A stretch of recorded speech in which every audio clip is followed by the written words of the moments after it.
নমস্কার বন্ধুরা, চলে এসেছি একটা নতুন ভিডিও নিয়ে। তোমরা কেমন আছো বলো? আমি ভালো আছি। দেখো, এক বাটি আটা নিলাম, নতুন রেসিপি এটা।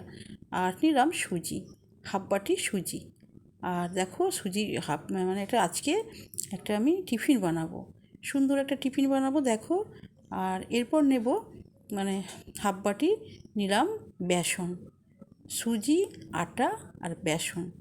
এরপর এর সাথে মেশাবো তো মৌরি। দেখো, নুন তো দিলাম, আর দেব মৌরি। হ্যাঁ,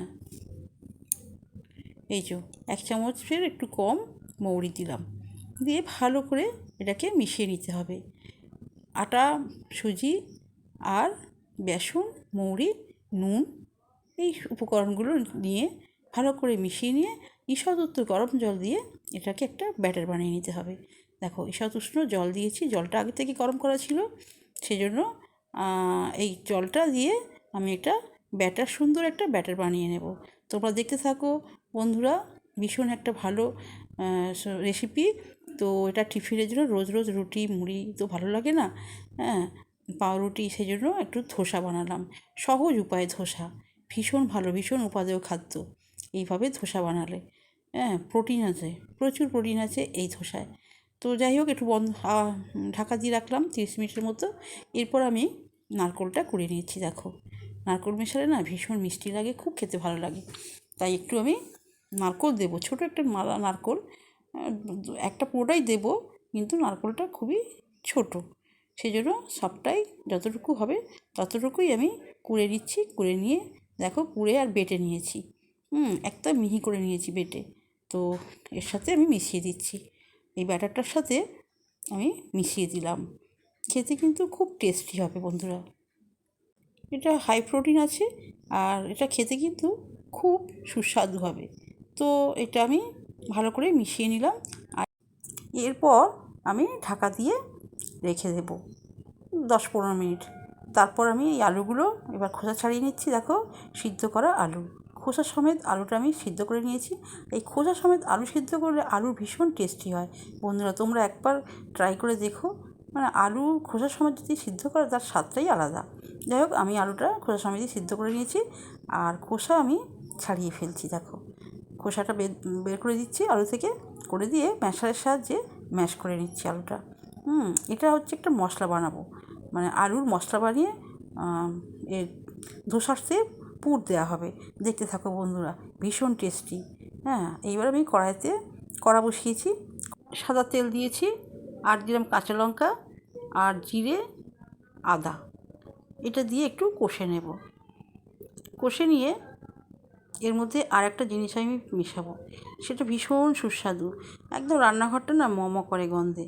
আমার এই গন্ধটা ভীষণ ভালো লাগে, তাই আলুটাই আমি এর সাথে মিশিয়ে নেব। কিন্তু ওই সুন্দর জিনিসটা আমাকে আগে মেশাতে হবে। ওটা কি জানো? দেখো, আমি কি দিচ্ছি এটা ভুলে গেছিলাম, মনে পড়ে গেল। সবাই তো দেয় কারি পাতা, আমি কিন্তু কারি পাতা দেবো না। কারি পাতার বদলে অন্য একটা পাতা দেবো। হ্যাঁ, এটা হচ্ছে, এই দেখো, কসুরি মেথি।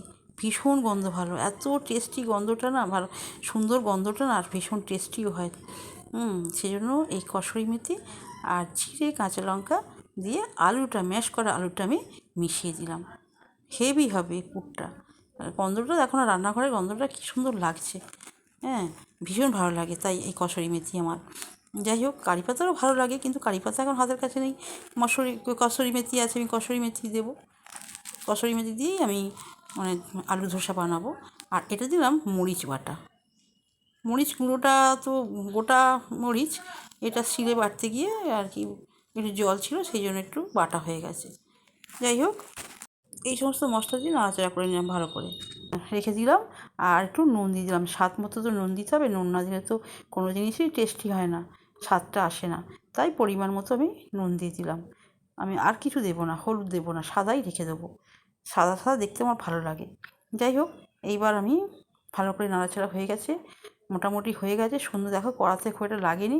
এইবার আমি কড়া নামিয়ে নিয়ে এটা চাটু বসিয়ে দিলাম। এই সাদা চাটু তো একটু দাগ হয়ে যায় বন্ধুরা, একটু লোহার চাটু হলে ভালো হয় আর কি, কিন্তু লোহার চাটু নাই আমার। এই চাটুতেই আমি ধোসাটা বানিয়ে নেব। এতে কিন্তু একটু সাদা তেল দিতে হবে, দিয়ে চারিদিক আমি মিলে দেবো। আর এই ব্যাটারটা একটু ভালো করে ফেটিয়ে নিতে হবে। তো ভালো করে সেই জন্য ফেটিয়ে নিচ্ছি, আর একটু সাদা তেল দিয়ে চারিদিকে আমি মেলে দেবো তেলটা চাটুতে। প্রথমটাই তেল দেবো, তারপর আর বিশেষ তেল দেবো না, তারপরে সব উঠে যাবে। হ্যাঁ, এই দেখো প্রথম তো, সেই জন্য একটু তেল দিয়ে আমি চারিদিক করে দিলাম। আর এটা খেতে কিন্তু খুব ভালো, টিফিনই বলো আর রাতের ডিনারই বলো, ভীষণ ভালো খেতে বন্ধুরা। যাই হোক, এইবার আমি মানে ব্যাটার বা গোলা, যেটা যে যেমন বলে সেটা আমি দিয়ে ভালো করে হাতা দিয়ে গোল করে দিলাম বন্ধুরা। দেখো, হ্যাঁ, এটা খেতে কিন্তু ভীষণ সুন্দর, ভীষণ ভীষণ ভালো। চাল দিয়ে হয়, চাল ডাল, হ্যাঁ, এই দিয়েও ধোসা হয়। কিন্তু এখন আমার হঠাৎ খেতে ইচ্ছা করছে, হঠাৎ খেতে ইচ্ছা করলে কী হবে, বাড়িতে ভাবতে হবে কী আছে সেটা দিয়ে আমি ধোসা বানাবো। তাই একটু সুজি বানিয়েছিলাম মুচমুচে হওয়ার জন্য, সুজি দিলাম, একটু বেসন দিলাম, নারকেল দিলাম। নারকেলের সঙ্গে নারকেলের চাটনি দিয়েও খায়, কিন্তু না, আমি নারকেলের চাটনি করব না, আমি এই মানে নারকেলটা এর সাথে মিশিয়ে দিলাম যাতে আরও সুন্দর টেস্টি হয়। টেস্টি হওয়ার জন্য এই ব্যাটারের সাথে নারকেলটা আমি মিশিয়ে দিলাম বন্ধুরা। দেখো, ঢাকা দিলাম। এইবার দেখো একটু ফুলে গেছে, দেখেছো? হ্যাঁ, এই যে একটু দাগ হয়ে গেছে। এরপর আমি উল্টেই দেবো, উল্টে দিলে মানে খেতে ভালো লাগে, যাই বলো বন্ধুরা। হ্যাঁ, এইবার যে পুরটা আমি বানিয়েছিলাম না, যে মশলা, আলুর মশলাটা, এই মশলাটা দিয়ে এইবার আমি মুড়ে দেবো। এইভাবে মুড়ে দিতে হবে, যার ফলে খেতে খুব ভালো লাগবে। এটা হচ্ছে আলু মশলা ধোসা, আলু মশলা ধোসা। এটা খেতে দুর্দান্ত। এই মশলাটা খেতে এত সুন্দর না, এই আলুর মশলাটা ভীষণ ভালো লাগবে। আমার তো খুব ভালো লাগে, তাই আমি এইভাবেই আলু মশলাটা বানিয়ে নিলাম। তোমরা বন্ধুরা এই দিয়ে করবে, ওই কসুরি মেথি, জিরে, এইটা দিয়ে তুমি কাঁচা লঙ্কা এটা দিয়ে করো, দেখো খুব সুন্দর হয়। যাই হোক, আমি এইভাবেই করে ফেললাম। চালটা তো চুঙে গেছে না প্রথমটা, সেই জন্য একটু দাগ হয়েছে। যাক, দাগ হোক, এরকমই একটু মজমজে করতে হয়। তো মচমচে করতে হলে কিন্তু খেতে খুব ভালো লাগবে।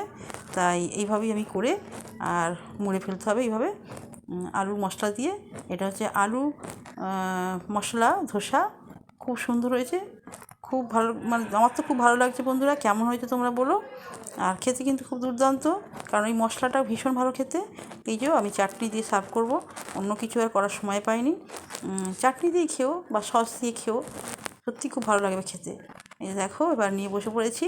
তো তোমরা ভালো থেকো, সুস্থ থেকো। ভিডিও আর বাড়ালাম না, আমাকে বন্ধু করো।